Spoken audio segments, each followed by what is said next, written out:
Se você fechasse os olhos por apenas alguns segundos, provavelmente lembra da primeira Copa do Mundo que assistiu. Talvez tenha sido na televisão da sala, juntando figurinhas, pintando a rua, ou até mesmo escutando aquela pessoa bem mais velha contando histórias de um jogador que você nunca tinha visto jogar. Porque a Copa do Mundo é diferente. Ela não acontece todo ano, ela não acontece todo mês. Ela aparece, simplesmente marca uma geração e desaparece de novo. Desde 1930, o futebol vem criando memórias que atravessam décadas. Algumas felizes, outras dolorosas, mas todas inesquecíveis.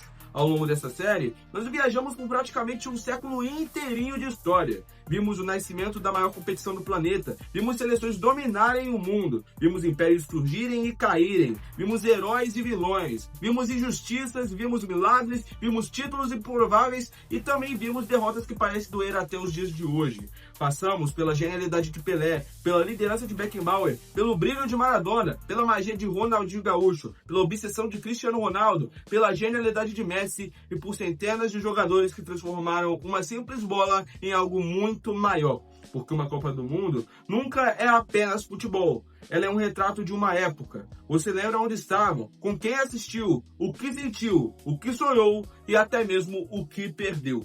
E talvez por isso que tantas pessoas tratem as Copas do Mundo como capítulos da própria vida. Porque no fundo, de fato elas são. A Copa de 2002 não lembra apenas o pentacampeonato brasileiro, mas também lembra de uma geração inteirinha assistindo os Jogos do Brasil de madrugada durante o evento. A Copa de 2014 não lembra apenas o fatídico 7-1, mas também lembra ruas pintadas, bandeiras nas janelas e um povo achando que poderia enfim ser coroado em casa. Em 2022, o Messi não apenas levanta uma taça, mas decreta o fim de uma espera que parecia ser interminável. E agora, pela primeira vez em toda essa série, nós não vamos olhar para trás, nós vamos olhar para frente. Porque existe uma diferença gigantesca entre falar sobre uma Copa que já aconteceu e outra que ainda não aconteceu. Quando falamos do passado, já sabemos o final, quem venceu, quem fracassou, quem virou herói e quem virou meme. Mas dessa vez não. Dessa vez ninguém sabe. Nem eu, nem você, nem os jogadores, nem os treinadores, nem as seleções favoritas.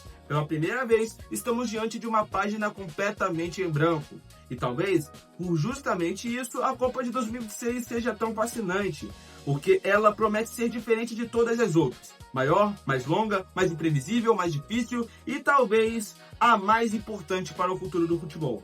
Mas para entender por quê, primeiro precisamos entender uma coisa. A Copa de 2026 não é apenas mais uma. Ela, na verdade, decreta o fim de um formato que meio que marcou ela. Eram 32 seleções, fase de grupos, mata-mata, 7 jogos para quem sonhava com o título. Era simples, funcionava e parecia intocável. Mas em 2026, isso acaba. Pela primeira vez na história, teremos 48 seleções disputando uma Copa do Mundo. E isso muda absurdamente tudo. Não é apenas um aumento de participantes, é uma mudança estrutural que afeta favoritos, afeta zebras, afeta preparação, calendário, desgastes físicos, enfim, afeta o torneio inteiro.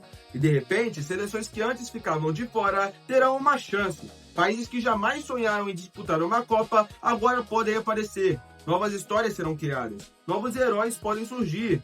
Mas existe um outro lado dessa mudança, porque quanto mais equipes entram, mais difícil é prever o que vai acontecer. E a história das Copas mostra que previsões costumam envelhecer mal. Quem imaginava a Croácia chegando na final da Copa de 18, ou o Marrocos chegando na semifinal de 2022, a Alemanha ficando na fase de grupos apenas, depois de simplesmente ser campeã por 2 Copas consecutivas, quem imaginava a Arábia Saudita derrotando a Argentina, enfim, o futebol não gosta muito de seguir roteiros. E a Copa de 2026 parece ter sido desenhada para gerar mais caos ainda, mais confrontos, mais armadilhas, mais possibilidades, e existe outro detalhe importante, talvez pela primeira vez em muitos e muitos anos, não exista um favorito absoluto. Existem candidatos, muitos candidatos, mas nenhum deles parece inalcançável. Nenhuma seleção chega à Copa do Mundo com tanta cobrança quanto a do Brasil. Porque enquanto para algumas seleções a Copa é apenas um sonho, para o Brasil é como se fosse uma obrigação. O problema é que essa obrigação já dura há tempo demais. Desde 2002, o torcedor brasileiro espera pelo Hexa. E a cada 4 anos, a expectativa renasce. Em 2006 foi a confiança, em 2010 veio a esperança, em 2014 veio o sonho de ganhar em casa, em 2018 veio a reconstrução, em 2022 veio a sensação de que realmente era possível. E mesmo assim, o Hexa simplesmente não chegou. Agora, o futebol brasileiro vive mais uma transição, mas talvez uma das mais interessantes das últimas décadas, porque existe um talento, muito talento. Vinícius Júnior já deixou de ser promessa há muito tempo. Endrick representa uma das maiores expectativas já colocadas sobre um atacante brasileiro tão jovem. Estevão aparece como mais um nome capaz de simplesmente incendiar a imaginação do torcedor, mesmo não indo para a Copa por estar lesionado. E por trás deles existe uma nova geração inteira tentando provar que consegue carregar o peso da camisa amarela. Mas existe uma diferença entre talento e realidade. A história das Copas está cheia de seleções talentosas que ficaram pelo caminho. E o próprio Brasil sabe disso melhor do que ninguém. Em 82, em 2006, em 2022, ter grandes jogadores nunca foi garantia de nada. Por isso, a principal pergunta não é se o Brasil tem qualidade. A principal pergunta é outra. Esse grupo está pronto para suportar a pressão de uma Copa do Mundo? Porque vestir a camisa da seleção brasileira continua sendo uma das tarefas mais difíceis do futebol. E em 2026, essa pressão será ainda maior. Principalmente porque esse talvez seja o primeiro Mundial depois de muitos anos na qual o Brasil não terá um único protagonista absoluto. Ou seja, esse time será mais coletivo, mais equilibrado? Ou um time, sei lá, pelo menos mais distribuído? Ou será que isso não é o suficiente? Será que o Brasil ainda vai buscar um único protagonista para carregar o time inteiro nas costas? Como um dia teve Pelé? Ou um dia teve Romário, o Ronaldo? E uma pergunta que também se enquadra no meio disso. Neymar ainda tem gás para ser o protagonista principal da seleção brasileira? Ou teremos um Vinícius Júnior ou Rafinha se destacando mais? Bom, essa é uma das perguntas que mais ecoa nos ouvidos brasileiros. Mas se daqui tem pressão, do outro lado tem uma das pressões mais altas possíveis no futebol mundial, que é a de atual campeão do mundo. Sim, estou falando da Argentina. Durante mais de uma década, Lionel Messi carregou uma cobrança que parecia impossível. Ele ganhou tudo, absolutamente tudo. Champions League, bolas de ouro, recordes, títulos nacionais, mas sempre existia uma frase perseguindo sua carreira: falta ganhar uma Copa. Por anos, essa cobrança virou um fantasma. Em 2014, a Argentina chegou muito perto, mas caiu justamente na final. Em 2015 e 2016, vieram as derrotas para o Chile nas finais da Copa América. Derrotas tão dolorosas que fizeram Messi anunciar sua aposentadoria da seleção. Parecia o fim, mas não era, porque os maiores capítulos da carreira dele ainda estavam por vir. Em 2021, veio a Copa América contra o Brasil em pleno Maracanã. Em 2022, veio a Copa do Mundo contra a atual campeã do momento, a França. E de repente, tudo mudou. Aquele jogador que durante anos precisou se defender para ser visto como um dos maiores da história, agora era praticamente sem contestação nenhuma. O problema é que agora a Argentina enfrenta um desafio diferente. Ela não é a caçadora, ela é a caça. Todos querem derrotar a atual campeã mundial. Todos querem tirar a coroa. E a pergunta é inevitável: a Argentina consegue fazer de novo? Messi já não tem o mesmo físico que tinha alguns anos atrás, mesmo sendo ainda genial. O tempo é implacável. Ao redor dele surgiram outros protagonistas, como Enzo Fernandes, Julián Álvares, Alex McAllister e outros nomes que assumiram responsabilidades cada vez maiores. A seleção argentina não depende mais exclusivamente do seu camisa 10. E talvez esse seja justamente o maior legado deixado por ele: criar uma equipe que continue competitiva mesmo quando sua geração finalmente se despede. Mas defender uma Copa do Mundo nunca é simples. A história está cheia de campeões que chegaram confiantes e voltaram para casa muito antes do esperado. A Alemanha sentiu isso em 2018, a Espanha sentiu isso em 2014, a Itália sentiu isso em 2010. E agora chegou a vez da Argentina descobrir o desafio. E agora permanecer no topo virou praticamente uma das coisas mais complicadas do mundo. Mas se existe uma seleção que parece construída para desafiar qualquer campeão, essa seleção é a França. Talvez nenhuma seleção tenha produzido tantos talentos nos últimos anos quanto a da França. E talvez nenhuma seleção chegue em 2026 com um elenco tão profundo. O mais impressionante é que isso não começou ontem. A base dessa geração vem sendo construída há mais de uma década. Quando a França fracassou em 2010, o país entendeu que precisava mudar. E mudou, investiu, reestruturou, formou jogadores, criou uma máquina de produzir talentos. O resultado apareceu. Campeã do mundo em 2018, vice-campeã em 2022 e candidata fortíssima em 2026. Mas existe um nome que praticamente resume toda essa trajetória: Kylian Mbappé. Em 2018, ele era apenas um garoto prodígio. Em 2022, ele virou o protagonista. Em 2026, ele chegará provavelmente no auge físico e técnico da carreira. E isso assusta qualquer adversário, porque poucas vezes o futebol viu alguém combinar velocidade, explosão, finalização e decisão em alto nível. Mas o futebol não é o que mais assusta no Mbappé. Na verdade, o que mais assusta é olhar para os seus companheiros. A França continua revelando talentos em ritmo absurdo. A cada temporada surgem novos jogadores prontos para competir no mais alto nível. Enquanto outras seleções tentam renovar gerações, a França parece produzir gerações inteiras simultaneamente. Isso transforma qualquer previsão em algo perigoso. Bom, talvez a França tenha realmente o elenco mais completo dessa Copa, mas existe uma seleção que vem tentando provar que, na verdade, a organização pode superar até mesmo esse talento bruto todo, a Espanha. A Espanha de hoje é muito diferente daquela que encantou o mundo entre 2008 e 2012. Não existe mais Xavi, não existe mais Iniesta, não existe mais aquele domínio absoluto de posse de bola, mas existe algo igualmente perigoso. Uma geração extremamente técnica, extremamente jovem e extremamente confiante. A nova Espanha aprendeu com os erros do passado. Ela não busca apenas controlar os jogos, ela busca vencê-los e, obviamente, isso a transformou novamente em uma das candidatas mais fortes ao título. Mas se existe uma seleção que vive entre esperança e frustração, essa seleção é da Inglaterra, porque poucos países sofrem tanto quanto os ingleses, hein? Todo torneio começa da mesma forma, elenco espetacular, jogadores brilhando nos maiores clubes do mundo, o futebol vai finalmente voltar para casa. Bom, a torcida estava sempre acreditando, mas existe uma pergunta que fica no ar até os dias de hoje.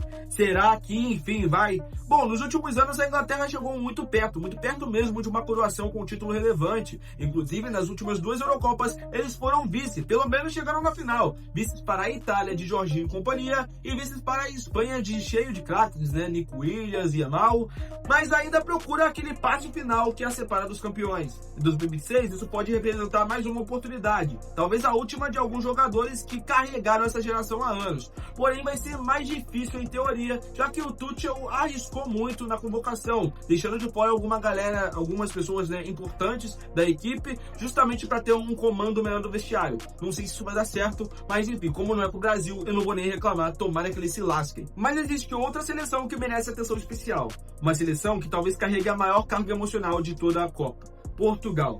Porque durante quase 2 décadas, o futebol português girou em torno de um único homem, Cristiano Ronaldo. A pergunta agora não é apenas se Portugal pode ganhar. A pergunta é, será que veremos um Cristiano Ronaldo ainda em alto nível nessa Copa? E se virmos, será sua despedida definitiva? Independente da resposta, Portugal chega com uma das gerações mais fortes de sua história. Bruno Fernandes, Bernardo Silva, Vitinha, João Neves, Rafael Leão, Gonçalo Ramos, uma quantidade absurda de talento, espalhada por praticamente todos os setores do campo. Talvez Portugal nunca tenha sido tão forte coletivamente, e isso torna a seleção extremamente perigosa. Mas enquanto a Europa e a América do Sul dominam as manchetes, existe um detalhe que muita gente está ignorando: o resto do mundo também está evoluindo, e rápido. Se existe uma lição que as últimas Copas nos ensinaram, é que o futebol mundial está cada vez mais equilibrado. A distância entre os gigantes dos azarões continua existindo, mas ela nunca pareceu tão pequena. Em 2022, Marrocos mudou a história do futebol africano de vez. Não foi apenas uma boa campanha, foi uma mensagem. Uma seleção africana poderia chegar onde nenhuma outra havia chegado. E isso muda mentalidades, porque quando alguém quebra uma barreira pela primeira vez, outros começam a acreditar que também podem. O próprio Marrocos chega novamente como uma ameaça real, mas não está sozinho. O Senegal continua sendo uma potência africana, possui jogadores experientes, atletas acostumados aos maiores palcos do futebol europeu e talvez a melhor estrutura competitiva que o país já teve. Na Ásia, Japão continua impressionando, ano após ano, torneio após torneio, sem fazer barulho, sem promessas exageradas, apenas evoluindo, até se transformar numa seleção que ninguém gosta de enfrentar. Inclusive, o próprio Brasil perdeu para o Japão recentemente, graças a Fabrício Bruno, verdade, mas também é mérito deles. A Coreia do Sul segue um caminho parecido, disciplina, organizada, competitiva, capaz de complicar a vida de qualquer favorito. E existe ainda um fator completamente novo nessa Copa: a força dos anfitriões. Estados Unidos, México e Canadá. Pela primeira vez teremos 3 países organizando o mesmo Mundial. 3 torcidas diferentes, 3 ambientes diferentes, 3 seleções acostumadas às suas condições locais.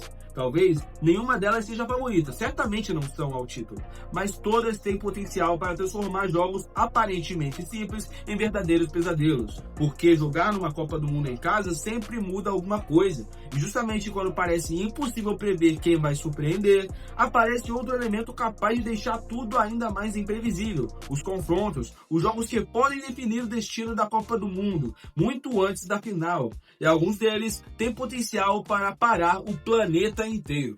Toda Copa do Mundo tem aquele jogo que parece ser uma final antecipada, aquele confronto que poderia tranquilamente decidir a final, mas que acontece muito antes. E agora, com 48 seleções, mais confrontos e mais caminhos possíveis, a Copa de 2026 pode produzir alguns dos maiores confrontos da história recente do futebol. Imagine por alguns segundos, de um lado Kylian Mbappé, do outro Erling Haaland, França contra Noruega, dois dos rostos mais importantes do futebol moderno até então, dois jogadores que cresceram ouvindo comparações, dois atacantes capazes de decidir partidas em segundos. E talvez o mais curioso, durante anos o futebol procurou os sucessores de Messi e Cristiano Ronaldo. Talvez eles já estejam aqui. E uma Copa do Mundo seria um palco perfeito para essa afirmação definitiva. Mas esse não é o único possível confronto que pode abalar o planeta. Na verdade, existe um cenário ainda mais simbólico. Um cenário em que milhões de torcedores sonham em ver até os dias de hoje. Argentina contra Portugal, Messi contra Cristiano Ronaldo, pela última vez em uma quarta de final de Copa do Mundo. Imagine o tamanho disso! 2 décadas de rivalidade, milhares de gols, recordes quebrados, discussões intermináveis, torcedores divididos e talvez um último encontro. Não seria apenas um jogo, seria um evento histórico. Um daqueles momentos que até quem não gosta de futebol acabaria assistindo, porque algumas histórias ultrapassam o esporte. E esta certamente é uma delas. Mas a beleza da Copa é justamente o fato de que ela não gosta de seguir um roteiro preparado. Talvez esse jogo aconteça, talvez não. Talvez o azarão elimine um dos dois, ou talvez o dois no meio do caminho e acaba sendo campeão, sei lá. Talvez ambos caiam pelo caminho, porque o futebol não respeita expectativas. E a história já provou isso inúmeras vezes. Pergunte para a Alemanha em 2018, pergunte para a Espanha em 2014, pergunte para o Brasil em 82, ou para o Brasil de 2006, ou para o Brasil de 2014. Aliás, falando em Brasil, existe uma pergunta que inevitavelmente acompanha qualquer sorteio de Copa. Contra quem o Brasil pode cruzar? Porque se existe uma seleção acostumada a enfrentar fantasmas históricos, essa é a seleção brasileira. Uma Alemanha no caminho reencarnaria imediatamente memórias que ninguém esqueceu. Uma França lembraria 86, 98 e 2006. Uma Argentina transformaria o torneio inteirinho numa guerra continental. E agora, graças a Deus, tem o Messi. Porrada neles? Porrada neles, sem dúvida. Porrada neles. Vai pra dentro com tudo? No campo e fora do campo, se tiver que ser. Gostei, é isso aí. Uma Espanha colocaria frente a frente duas escolas completamente diferentes de futebol. E isso sem falar dos perigos menos óbvios, porque muitas vezes o maior risco não é enfrentar um gigante, é enfrentar uma seleção organizada, sem pressão e com tudo a ganhar. Foi exatamente assim que várias favoritas acabaram sendo eliminadas ao longo da história. E é exatamente por isso que a nova fase de eliminatórias pode mudar tudo. Pela primeira vez, teremos uma etapa extra antes das oitavas. Mais jogos, mais desgaste, mais armadilhas, mais oportunidades para as zebras. Na prática, isso significa que as seleções tradicionais precisarão sobreviver a mais obstáculos antes de sequer pensar numa semifinal. E quanto mais obstáculos aparecem, maior é a chance de algo dar errado. Porque nenhuma Copa é vencida apenas no talento. Ela é vencida sobrevivendo a lesões, sobrevivendo à pressão, ao desgaste, aos erros, às surpresas, e talvez nenhuma outra Copa tenha criado tantas oportunidades para surpresas quanto esta. Mas existe algo que ainda mais é poderoso que os confrontos, algo que derrota até os maiores jogadores da história: o tempo. Durante toda a história do futebol, existiu um adversário impossível de derrotar. Pelé encontrou esse adversário, Maradona encontrou esse adversário, Cruyff encontrou esse adversário, Zidane também, Ronaldo, enfim. E agora chegou a vez de outra geração encará-lo: o tempo. Porque a Copa de 2026 pode marcar o último capítulo de alguns dos maiores jogadores que já vimos. Talvez a última Copa de Lionel Messi, talvez a última Copa de Cristiano Ronaldo, talvez a última Copa de Neymar, talvez a última Copa de Luka Modric, talvez a última Copa de Harry Kane, talvez a última Copa de Son, talvez a última Copa de vários jogadores que ajudaram a definir uma era inteira do futebol. E isso dá um peso diferente para este torneio, porque não estamos falando apenas de quem pode vencer, estamos falando de despedidas, de últimas oportunidades, de capítulos finais. E a geração que dominou o futebol durante quase 20 anos completos está chegando ao fim. Foi uma era absurda, Uma era em que Messi e Cristiano Ronaldo transformaram o impossível em rotina. Uma era em que Neymar carregou o sonho de um país inteiro. Uma era em que vimos números que talvez nunca mais sejam repetidos. E agora surge uma pergunta inevitável. Quem virá depois? Será Mbappé? Será Haaland, Bellingham, Yamal, Vinícius Júnior? Será que alguém conseguirá alcançar esse topo que para muitos é inalcançável? Porque a história das Copas também é a história da passagem de bastão. Em 58 surgiu Pelé. Em 86 surgiu Maradona como um líder absoluto. Em 98, mesmo que irreconhecível na final da Copa, Ronaldo Fenômeno era um dos melhores do mundo, se não o melhor. Em 18, Mbappé explodiu para o planeta. E talvez 2026 apresente o próximo nome dessa lista. Alguém que hoje ainda é apenas uma promessa, mas que pode sair do torneio como uma lenda. E talvez seja justamente isso que torna a Copa tão especial. Ela não apenas encerra histórias, ela cria novas. Quando começamos a série O Mar de Copas, nós não apenas olhamos para trás. Visitamos o passado, revivemos títulos, revivemos fracassos, revivemos momentos que marcaram gerações inteiras. Em alguns momentos, realmente sabíamos o final da história, quem levantaria a taça, sabíamos quem choraria, sabíamos quem entraria para a eternidade. Mas dessa vez é diferente, porque a gente simplesmente não sabe qual vai ser o final. Não existe roteiro, não existe resposta pronta. A Copa de 2026 simplesmente ainda não aconteceu. E talvez essa seja a coisa mais bonita sobre ela. Neste exato momento, ninguém sabe quem será o campeão. Ninguém sabe quem será a grande surpresa. Ninguém sabe quem será o artilheiro. Ninguém sabe quem será o herói. Ninguém sabe quem será o vilão.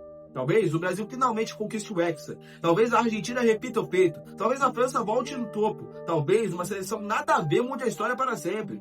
Nós simplesmente não sabemos. E é justamente por isso que estamos ansiosos. Porque a Copa do Mundo continua sendo a única competição capaz de fazer bilhões de pessoas sonharem ao mesmo tempo. E quando a bola rolar no dia 11 de junho de 2026, no jogo entre México e África do Sul, a abertura, uma nova história começará.